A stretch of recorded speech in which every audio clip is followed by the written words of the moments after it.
on the mountain, in the valley, in the crowded streets, on the empty desert, in our hope, and in our waiting, we are never alone. God is with us.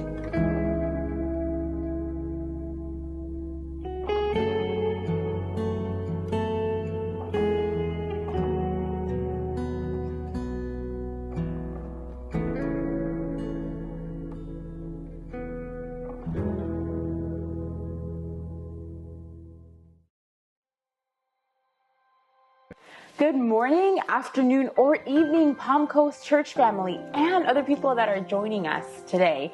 My name is Chantal, and I get to join you guys on a journey today through Matthew 13. And what an incredible chapter that we get to discuss. It is a pretty loaded one with several different things that are occurring, several different stories. Specifically, what we're looking at in Matthew 13 is parables. So right off the bat, Jesus in chapter 13 is talking about the parable of the sower. So I want us to sit down and to take a look at what's actually occurring right now in the context. Jesus, out on a boat, is sitting on the sea, creating this natural, incredible kind of amphitheater, microphone space, sort of say, with the creation that he has made, knowing that through physics, this incredible thing could occur. The people are standing, listening. And so, large multitude of people, Jesus on a boat, we're expecting something really big to occur. But what happens? Something pretty ordinary, something pretty mundane, something that everyone would know about, which is Jesus talking about planting.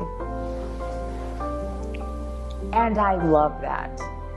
And I think that I would love to pause there for a little bit.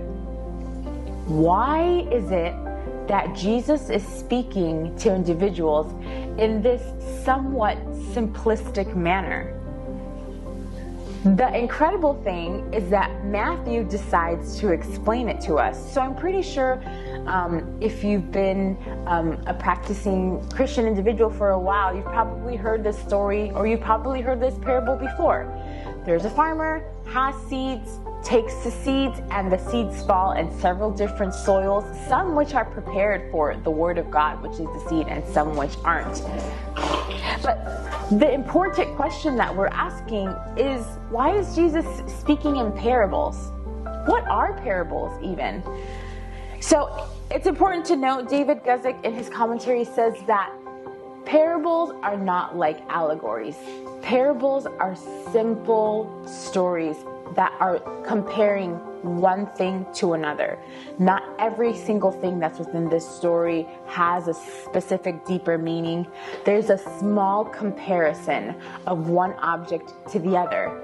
And we see here that Jesus chooses to speak to the people in parables because it's something special in which they'll be able to take and to understand. Matthew, further on in chapter 13, Jesus describes why he's speaking in parables. And I love that. Why is Jesus speaking in parables? Point one, because Jesus wants to be able to make an impact. We see there that Jesus says, let those that have ears, let them hear. Those that have a heart of understanding, let them understand the message.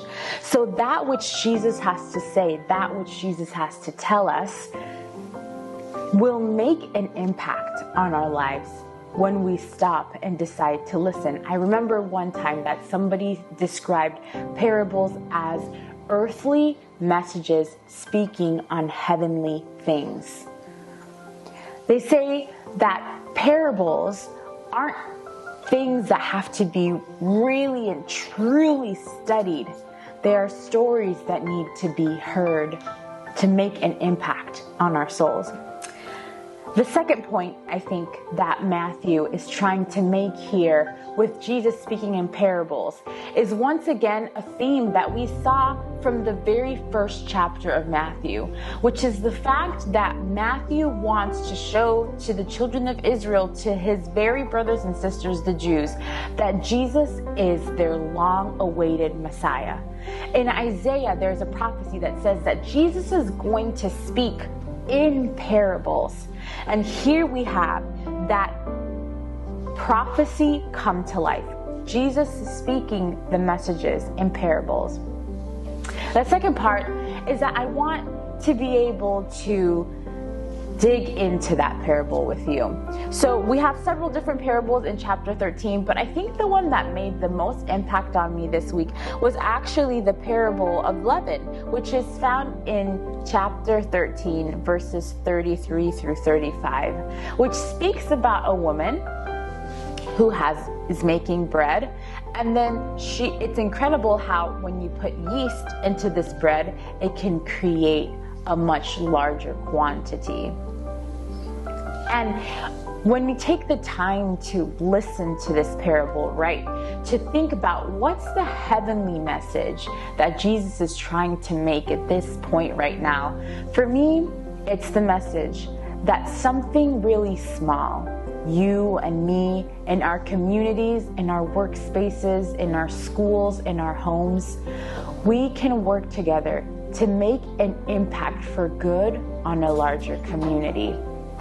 So, in chapter 13, we see an incredible example of Jesus taking the time to express things to people in their language.